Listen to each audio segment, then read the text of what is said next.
So today we're going to talk about Joshua and Jericho.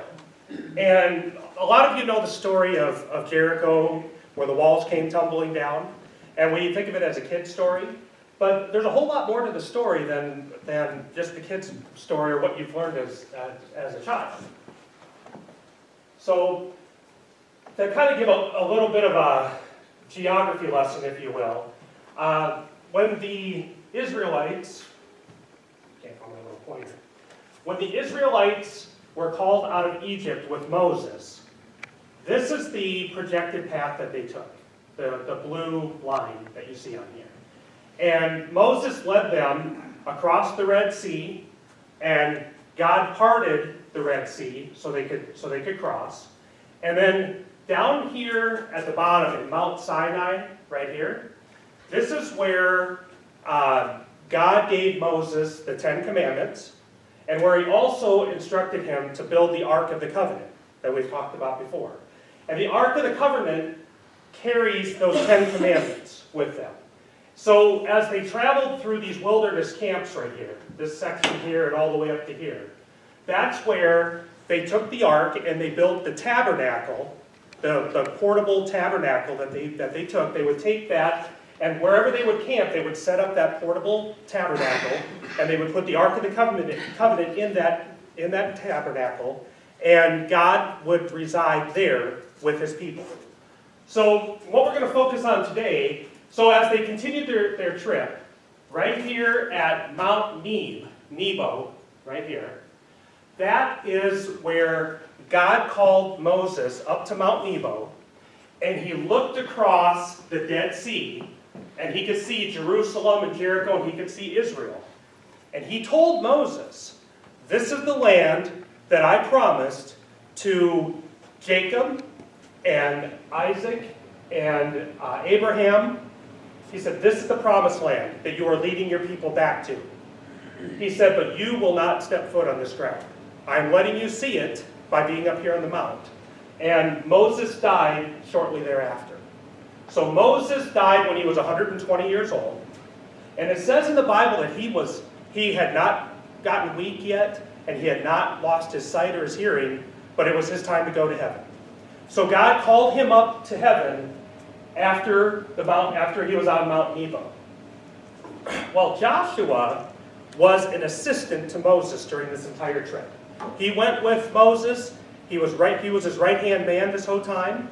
And Moses laid his hands on Joshua before he died, and he blessed Joshua to go forward from there. So Joshua is now to lead the Israelites from that point forward. Okay, John. So right away in Joshua 1, God speaks to Joshua.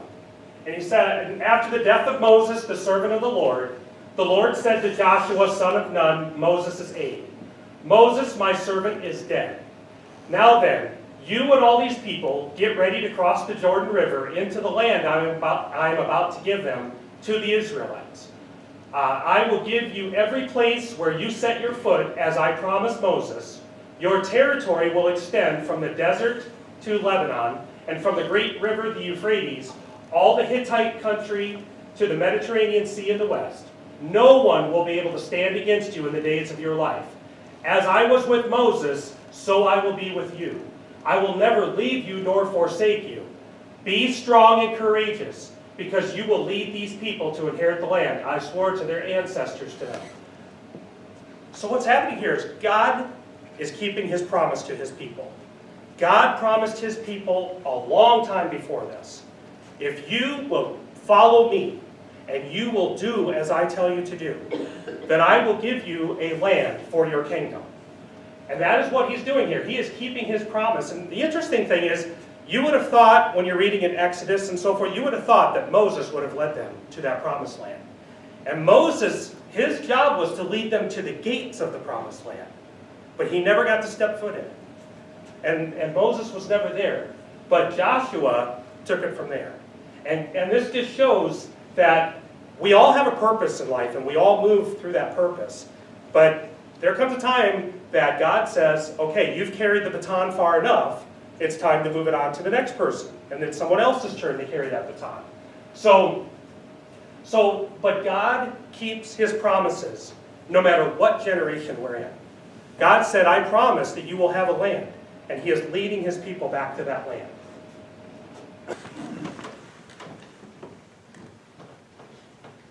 So the rest of that in Joshua, now notice that God is repeating himself multiple times here. He's talking to them about being strong and being courageous and not being afraid. Because as God led the Israelites through this wilderness that they were going through, they didn't know where they were going all the time. God was telling them to go as they went. And they were going just on the trust that as they take one step, God's going to tell them where the next step is. And where the next one is after that. And God is leading them where they need to go. So if you can imagine going on a trip and not having any idea where you're going. And you're traveling through a war-torn country in a very, very dangerous place at the time. You can imagine how fear can creep in on you, wondering, okay, where are we going and what are we doing? So God tells Joshua, he says, because he knows what he's going to have them doing next. And he says, be strong and very courageous. Be careful to obey all the law my servant Moses gave you. Do not turn from it to the right or to the left. In other words, stay on the path, that you may be successful wherever you go. Keep this book of the law always on your lips. Meditate on it day and night, so that you may be careful to do everything written in it. So he's saying, stay on this path. Follow the path that I give you. But also stay in my word and know what I tell you and do it. Don't stray from it. Do what I'm telling you to do here. And if you do that, you will be successful. Then you will be prosperous and successful. Have I not commanded you? Be strong and courageous. Do not be afraid. Do not be discouraged, for the Lord your God will be with you wherever you go. So he's saying, God knows what he's going to do with them next, but they don't. And he's saying, you just need to trust in me and follow the steps that I give you and go where I tell you to go. So the Jordan River is a river by Israel, if you can go to Google Earth. So we like to go to Google Earth to show you where it's at compared to where we're at. So here we are in Frederica at the United Methodist Church. So go to Tell Jericho. So going across the Atlantic.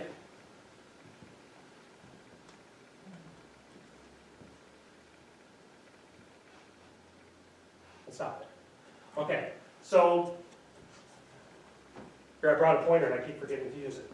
All right, so this is the Jordan River right here.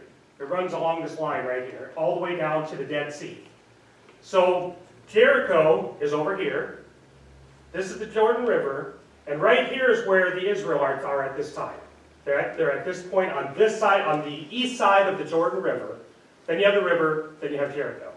So just to give you the lay of the land, there's a mountain range or a hill range to the west of Tel Jericho. So that side of Tel Jericho. And it's pretty much desert area from there to the river. It's kind of a valley area from there. So we can go back.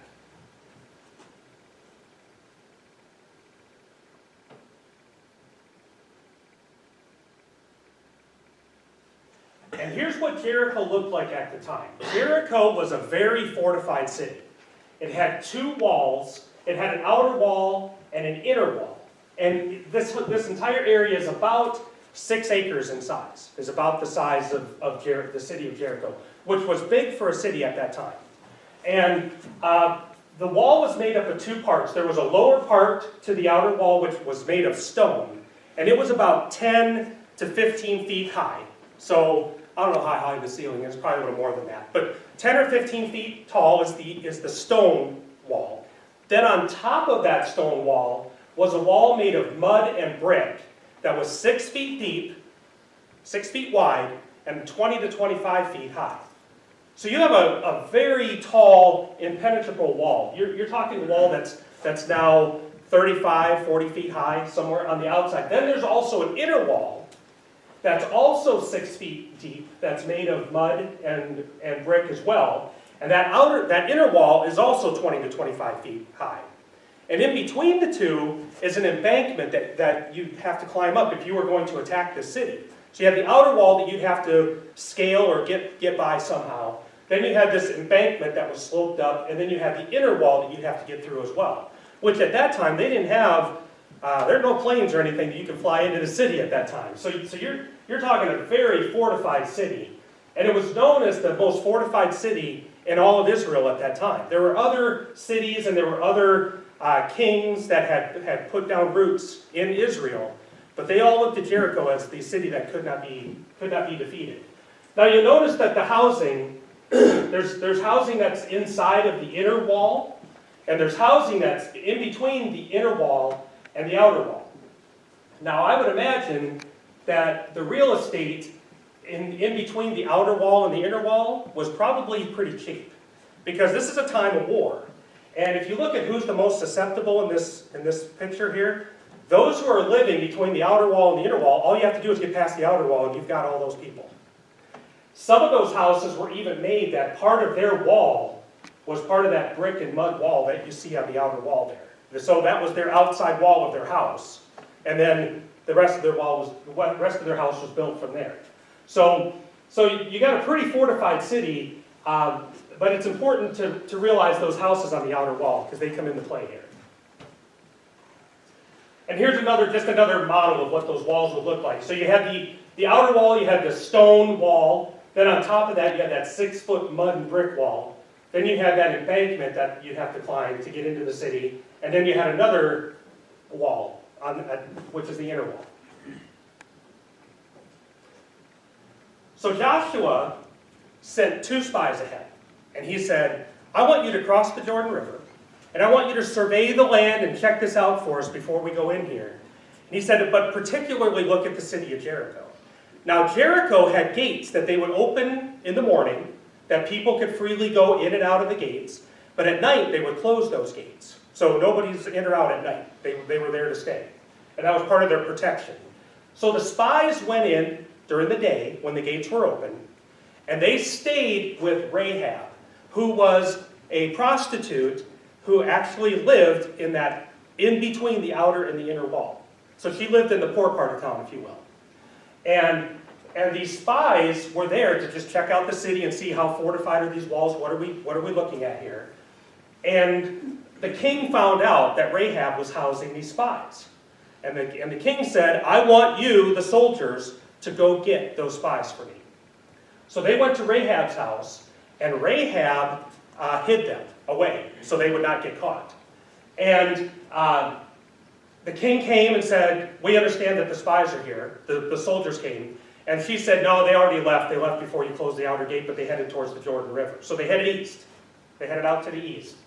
And but before they left, Rahab said, I will hide you away, but I need you to protect me. She said, I know that the Lord has given you this city. And we're all in fear because we've heard that God parted the Red Sea for you. We've heard you've built a reputation during this travel through the wilderness with the Ark of the Covenant. You have built a reputation.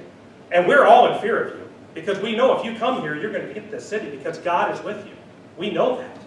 So she hid them away and she said, if I hide you away and I get you out of the city, then will you remember me when you take this city and spare me and my family through that? And they said, of course you will. So after she sent the soldiers to the east to look for them towards the Jordan River, she lowered her house, happened to be one of those houses that were on, the one wall was the outer wall of the city and it had a window. And she lowered them down out of the window and said, go to the hill country, which is to the west of where they're at. So she sent the soldiers east. She sent them west and said, you hide out there for 3 days until the soldiers come back, and then you can go on your way. So she lowered them down, and they said, here's a scarlet cord. Put this cord in your window. And when we come, you and your family stay in this house, and you will be protected. We will not attack you and your family as long as you stay in the doors of your house. So she hung the cord in her window and left it there. So the spies went back to Joshua. They told Joshua about the city and what was happening. And they also told Joshua about Rahab and how she saved their lives and got them out of the city. So God commanded Joshua, take your troops. Now keep in mind, this is a lot of troops for this time. there was about 40,000 troops that we're talking about here. There's a lot of people that we're talking about that were traveling with the Israelites at the time. And God said, you take the Ark of the Covenant and you go towards the Jordan River. Keep in mind, the Jordan River, most of the time, was a fairly small river, but this was during the flood season. And any of us who live in northeast Iowa, which is all of us, we know what the rivers do during the flood season. They get pretty full. Well, that's what the Jordan River was like. It would fill up, and it would be full of water. And they didn't have a way of crossing. But God said, take the Ark of the Covenant. And whenever they traveled with the Ark of the Covenant went first, and they would follow it about a half mile behind when they would travel. And the Ark of the Covenant would protect them in their travels, was what it was designed to do. So the Ark of the Covenant went out with the priests carrying it, and then everyone else followed. And he said, when you get to the Jordan River, put your feet in the water. Is what he wanted them to do with the Ark of the Covenant. You put your feet in the water. So they marched towards the Jordan River. They put their feet in the water, and God stopped the river from running. We've all heard about the Red Sea where God parted the waters. Well, here again, God stopped the river from flowing and dried the ground between there and the Dead Sea. So he stopped the river north of where they were at, and it stopped flowing to the south, and they all crossed. God said, you take the Ark of the Covenant halfway across the water and wait there till everyone else passes by. So everyone else passed through the river, walking on dry ground. And then God said, you have one member from each of the tribes of Israel. There were 12 tribes of Israel that were traveling with them. One member of each tribe is to pick up a rock in the bottom of the river. And where you lay your head that night, you put those rocks in a circle where you're at. And that will be a reminder for all ages that I stopped the water of the Jordan River. And those rocks are still there to this day. Now that's the thing that's great about all these biblical stories. All the proof of these stories is still there to this day. Nothing has been disturbed. It's still there. And they put it at a place called Gilgal. Can you go back to the map? Maybe zoom in. Go to Tel Jericho. Or just zoom in there. That's fine.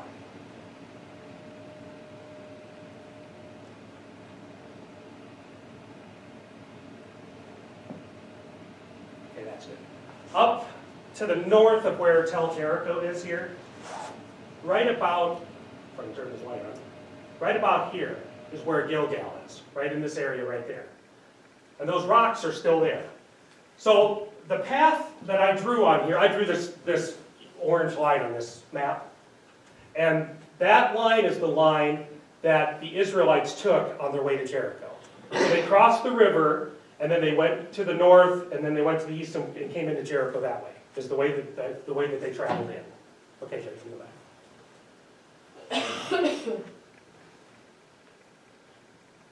So I think it's important for us to realize that God has power over the earth. We've talked about this before. But God made the earth. He controls the seas, the water, and the weather. Think of Noah's Ark. He had Noah build an ark in the desert because God knew that he was going to bring water there. He calmed the storm at sea.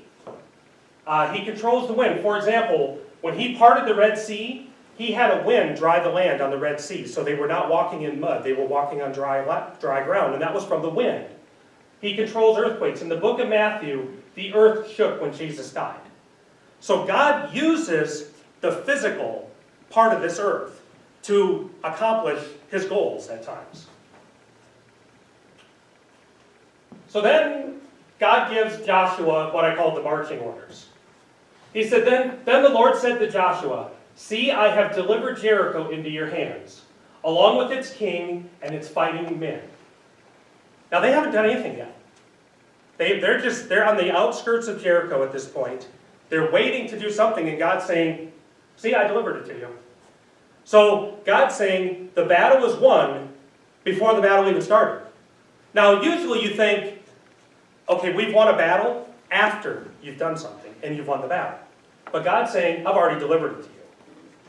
He said, march around the city once with all the armed men. Do this for 6 days. So every morning they would get up and they would march around the city. have 7 priests carry trumpets of ram's horns in front of the ark. So the ark is ahead of them still, protecting them. So if you envision this, every day they get up, they set the ark out. They're about a half mile behind the ark or so. The ark goes around the city, and then the soldiers follow around the city after that. They do that once every day for 6 days. On the 7th day, march around the city 7 times, with the priests blowing the trumpets. When you hear them sound a long blast of the trumpets, have the whole army give a loud shout. Then the wall of the city will collapse and the army will go up, everyone straight in. So the importance here is march around the city 7 times, have a long blast, they shout, and the walls come crashing down. Now, think of the faith that it takes to do this. You're on the edge of the city and you're marching around this 6-acre complex. And you have to wonder, what do the people inside think of us? We're marching around, we're blowing a horn, and then we stop and we're done for the day. And then we do that again. We do this for 6 days. See, God could have taken these walls down right away. Right? As soon as they walked up to the walls could have came down and they could have gone in. Right? But God was requiring them to show their faith to Him. God was saying, I told you to do exactly what I want you to do. And you're to follow that no matter what. So He said, march around the city 6 days, and on the 7th day, go around 7 times. Just keep walking around. I'm sure some of the soldiers thought, why do we keep marching around this? Are we ever going to take this city? Right? But that's not what it was about. It was about their faith. Because God said, I told you to do it, and I want you to do it, and you are to do it, and that's it. So, the next slide, I think, is just talking about that. So just think the strength of faith that takes, though. Just to do it day after day after day. You're all armed. You're ready to go every day. You get up and you put on your armor. And you have your spear or whatever they had at the time. You have your shields. You're ready to go. And you march around the city. And then you're done for the day. But it shows patience, but it also takes their faith to do this. So the walls tumbled. So what happened is, and they've done an archaeological dig of this site. And they have found the walls. They can see the walls, that the walls have tumbled. But what tumbled is the brick and mud part of the wall, the top part of the wall, collapsed. And you can see where you could, we're going to watch a video in a minute here that shows the site.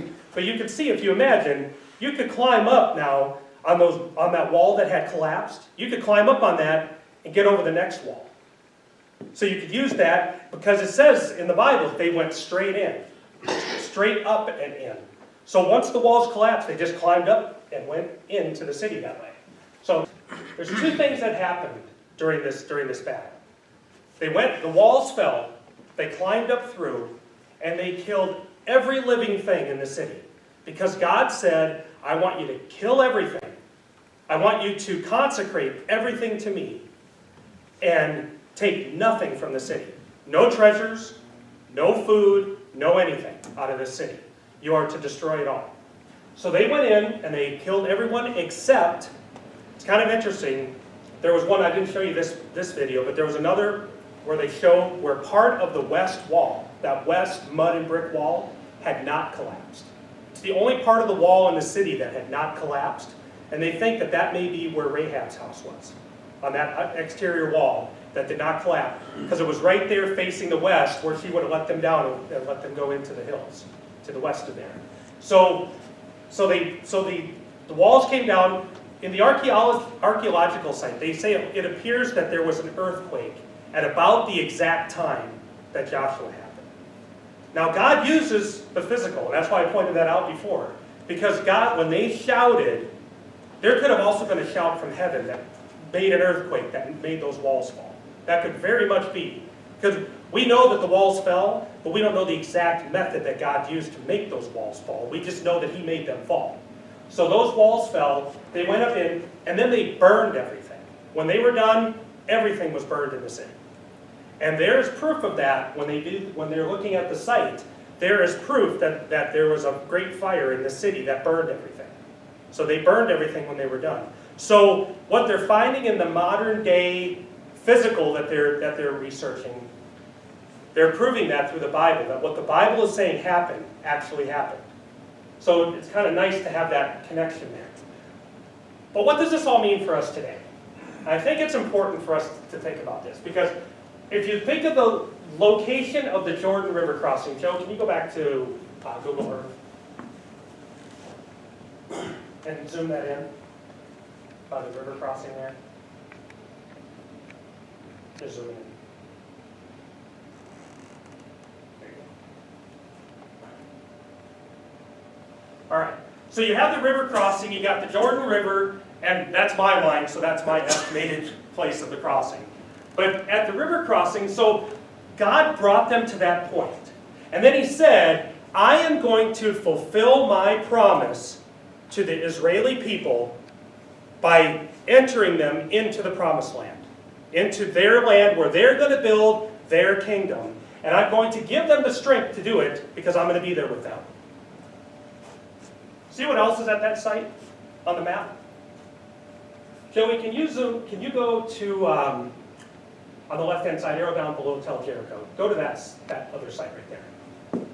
Just let that zoom in. At the same place where there's this crossing, where the guards cross the Jordan River, there is a memorial to the location of where Jesus Christ was baptized. And this is the memorial that's there, that sits right on the banks of the Jordan River. And then if you'll pan, that's the Jordan River, and they've built steps and stuff where Jesus was baptized into the Jordan River at this point. Now you notice this is also taken during the flood time, the flood stage, because notice where the rails are at the bottom, they're in the water. So this is during the flood time also. It is not a coincidence that the place where Jesus was baptized is the same place where the Israelites crossed the Jordan to get back to Israel. So, Old Testament, all right? You have God taking the Israelites across the Jordan River in the Old Testament and saying, this is where you're going to build your kingdom. They took the establishment of Jericho, destroyed it, and built fear into all of the other kingdoms, if you will, that were part of Israel too, and they all left as well. Because if the Israelites have God with them, and they can take Jericho, they can surely take any other city that's there as well. So they got their land back through that action. And they built their kingdom here on earth. Now, fast forward to the New Testament, where Jesus Christ came. Jesus Christ also went to Egypt. Remember, when he was young, they sent out an order that all of the young men would be killed. And the angel of the Lord said, go to Egypt. So they went to Egypt with Jesus Christ and stayed there until they were told to come back. They came back, and then they followed a track down from the north to this same spot where Jesus was baptized. And I think God is saying, look, I led the Israelites to this spot where they put their foot in the water, and they crossed the Jordan River, and they set up their kingdom. Now Jesus is being baptized. And when Jesus was baptized, God said, this is my Son, in whom I am well pleased. In whom I am well pleased. This is before he had done anything. This is before he had started his ministry or anything. But Jesus was baptized at that point in the Jordan River, and he started his kingdom at that point, where God was with him and gave him the strength. He started his kingdom, which is the kingdom of heaven, not a kingdom on earth. But there's definitely a mirror here between the Old Testament and the New Testament, what's happening at this spot on that river.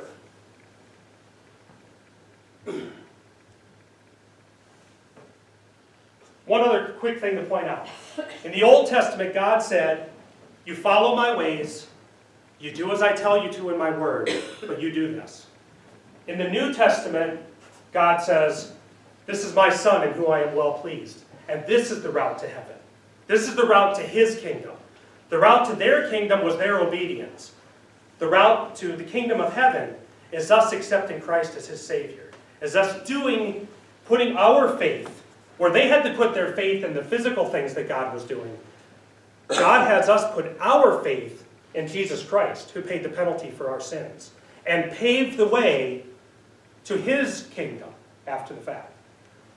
So what that requires, as I've said before, we have to turn from our sins.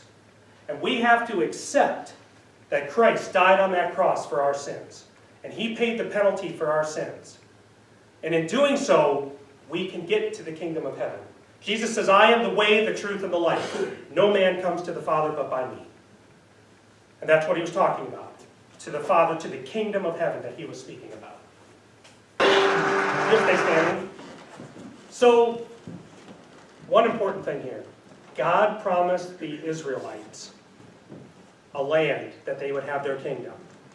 He promised us so much greater than that. He promised us that if we'll trust in his Son, that we will be in heaven with him someday. And we will live forever in heaven as his. And what he promises, as he just proved in Jericho, he keeps his promises. It doesn't matter who lives, who dies, he keeps his promises to us.